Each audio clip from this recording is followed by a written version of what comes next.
kami yang berjudul Analisis Lingkungan Organisasi dan Teori Kepemimpinan. Sebelum lanjut presentasi, kami memperkenalkan diri terlebih dahulu. Perkenalkan, nama saya Jogja Sudarto dengan NIM 14/12/2038. Saya Adrian Kabarkawal dengan NIM 14/12/3050. Saya Rizky Aryana Putra dengan NIM 17. Pengertian lingkungan yang berpengaruh langsung atau direct. Lingkungan yang berpengaruh langsung atau direct sering disebut juga sebagai lingkungan kerja atau environment, yakni lingkungan yang mempunyai pengaruh langsung terhadap organisasi. Lingkungan ini seringkali disebut sebagai lingkungan eksternal mikro, yang mencakup pihak-pihak dan elemen-elemen yang berinteraksi secara langsung dengan organisasi. Contoh lingkungan yang berpengaruh langsung. 1. Pelanggan. Sebuah perusahaan smartphone mungkin perlu mengubah desain produk mereka berdasarkan umpan balik pelanggan mengenai fitur-fitur tertentu seperti kamera atau daya tahan baterai. 2. Pesaing. Jika pesaing utama memperkenalkan teknologi baru, perusahaan harus segera melakukan riset dan pengembangan untuk tetap kompetitif. 3. Pemasok. Kenaikan harga bahan baku oleh pemasok dapat memaksa perusahaan untuk menyesuaikan harga jual produk mereka agar tetap mendapatkan margin keuntungan. 4. Lembaga keuangan. Perubahan suku bunga dapat mempengaruhi keputusan investasi organisasi. Suku bunga rendah mungkin mendorong lebih banyak pinjaman untuk ekspansi. Pengertian lingkungan yang berpengaruh tidak langsung atau indirect. Lingkungan yang berpengaruh tidak langsung terhadap organisasi sering disebut sebagai lingkungan umum atau lingkungan eksternal makro. Mencakup berbagai faktor dapat memengaruhi kinerja dan strategi organisasi tanpa adanya interaksi langsung. Lingkungan ini terdiri dari elemen-elemen yang lebih luas dan kompleks yang dapat menciptakan peluang maupun ancaman organisasi. Contoh lingkungan indirect. Kondisi ekonomi, resesi global yang mengurangi daya beli masyarakat. 2. Perubahan kebijakan pemerintah, penerapan pajak baru yang mempengaruhi keuntungan perusahaan. 3. Tren sosial, meningkatnya kesadaran akan kesehatan yang mendorong permintaan untuk produk organik. 4. Inovasi teknologi, munculnya e-commerce yang mengubah cara konsumen berbelanja. Pengertian lingkungan internal pada organisasi. Lingkungan organisasi adalah semua elemen di dalam maupun di luar organisasi yang dapat mempengaruhi sebagai atau keseluruhan suatu organisasi. Terdapat dua jenis klasifikasi lingkungan, yakni lingkungan internal dan lingkungan eksternal. Lingkungan internal yang berpengaruh langsung dalam organisasi meliputi karyawan atau pegawai organisasi dalam serta pemimpinan manajer. Lingkungan eksternal dibagi dua, yaitu yang berpengaruh langsung dan tidak langsung. Contoh lingkungan internal. 1. Karyawan. Sebuah perusahaan teknologi memiliki tim pengembangan perangkat lunak dan terakhir dan berpengalaman yang mungkin mereka untuk menghasilkan produk berkualitas tinggi. 2. Manajemen. Seorang CEO yang visioner memimpin perusahaan dengan strategi inovatif mendorong kreatif di antara karyawan. 3. Budaya organisasi. Perusahaan dengan budaya kolaboratif mendorong kerjasama antar tim sehingga meningkatkan produktivitas dan kepuasan kerja. 4. Struktur organisasi.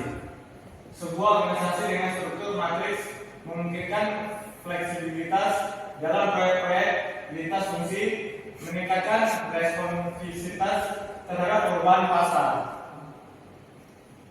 Pengertian lingkungan eksternal pada organisasi. Lingkungan eksternal organisasi mencakup semua faktor dan elemen yang berada di luar batas organisasi yang dapat mempengaruhi operasional, strategi, dan kinerja organisasi. Lingkungan ini terbagi menjadi dua kategori. Kategori utama, lingkungan eksternal makro dan lingkungan eksternal mikro. Lingkungan eksternal makro terdiri dari elemen-elemen yang memiliki pengaruh langsung terhadap organisasi, seperti pelanggan, pesaing, pemasok, dan lembaga keuangan. Sementara itu, lingkungan eksternal makro mencakup faktor yang lebih luas dan tidak langsung, seperti kondisi ekonomi, politik, dan hukum sosial budaya, serta teknologi. Lingkungan eksternal mikro berfokus pada integritas langsung antar organisasi dan pihak-pihak di antara sekitarnya. Misalnya, pelanggan adalah salah satu elemen paling krusial karena kebutuhan dan preferensi mereka dapat berubah dengan cepat. Jika sebuah perusahaan tidak mampu memahami atau memenuhi harapan pelanggan, mereka berisiko kehilangan pangsa pasar. Lingkungan eksternal mikro. 1. Pelanggan. Jika pelanggan semakin menginginkan produk ramah lingkungan, perusahaan harus beradaptasi dengan menawarkan produk yang sesuai. 2. Pesaing. Jika pesaing meluncurkan produk baru yang lebih inovatif, perusahaan harus merespon dengan strategi pemasaran yang lebih agresif. Lingkungan eksternal makro. 1. Kondisi ekonomi. Resesi ekonomi dapat mengurangi pengeluaran konsumen, sehingga perusahaan harus menyesuaikan strategi penjualannya. 2. Politik dan hukum. Penerapan undang-undang baru tentang perlindungan data pribadi dapat mengharuskan perusahaan untuk memperbarui kebijakan privasi mereka. Berikut adalah gambar model lingkungan organisasi.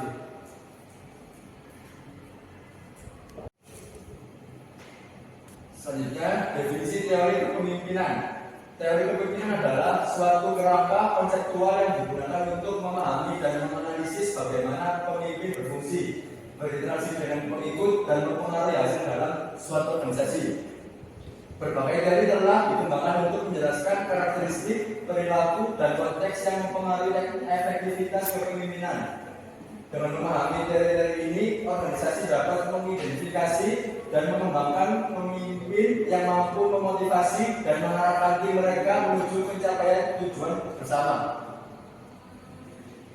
Jadi jenis model kepemimpinan, model-model kepemimpinan juga bervariasi berdasarkan pendekatan yang diambil. Pertama, model otoriter. Pemimpin membuat keputusan tanpa banyak konsultasi dari anggota tim.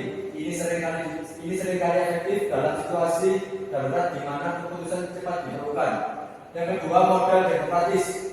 Pemimpin melibatkan anggota tim dalam proses pengambilan keputusan, mendorong partisipasi aktif dari semua anggota.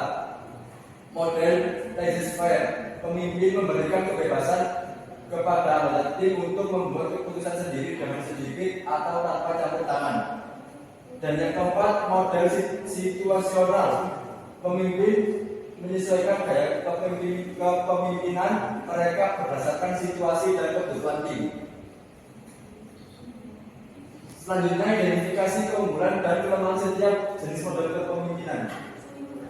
Model kepemimpinan yang berbeda memiliki keunggulan dan kelemahan masing-masing yang dapat mempengaruhi efektivitas organisasi. Berikut adalah analisis dari 4 model kepemimpinan utama. Yang pertama, otoriter, demokratif, laissez-faire, dan situasional. Model otoriter, keunggulannya pengambilan keputusan cepat, struktur yang jelas, manajemen krisis yang efisien, dan kelemahannya menghambat kreativitas, tingkat turnover tinggi, dan ketergantungan pada pemimpin. Terima kasih. Keunggulan dan kelemahan setiap jenis model kepemimpinan. Model otoriter, keunggulan, pengembalian keputusan cepat, struktur yang jelas, manajemen krisis yang efisien. B. Kelemahan, menghambat kreativitas tinggi, turnover tinggi, ketergantungan pada pemimpin. Identifikasi keunggulan, kelemahan setiap tes model kepemimpinan. Model demokratif, Keunggulan, partisipasi anggota tim mendorong kreativitas, pembangunan hubungan baik, kelemahan, protes pengambilan keputusan lambat, potensi konflik internal, kualitas keputusan tergantung pada partisipasi. Model laissez faire. Keunggulan, kemandirian anggota tim, fleksibel tinggi, mendorong kreativitas dan inovasi, kelemahan, kurangnya arahan, potensi ketidakselarasan tujuan tanggung jawab, berbagi tidak jelas. Model situasional, keunggulan, fleksibel, gaya kepemimpinan, efektivitas tinggi dan dalam berbagai situasi, meningkatkan keterlibatan anggota tim, kelemahan, kesulitan dan penentuan gaya tepat, ketidakpastian di kalangan anggota tim, penurunan keterampilan dan tinggi dari kepemimpinan. Contoh penempatan jenis-jenis model kepemimpinan, model otoriter. Bill Gates pada awal dirinya Microsoft, Gates menempatkan gaya kepemimpinan otoriter untuk memastikan bahwa visi rencana perusahaan dijalankan sesuai harapan. Ia membuat keputusan strategis tanpa banyak konsultasi dengan timnya. Contoh-contoh penerapan jenis-jenis model kepemimpinan, model demokratif.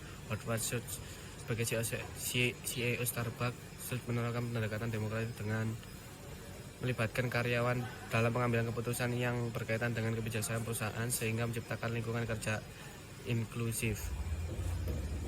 Model laissez-faire.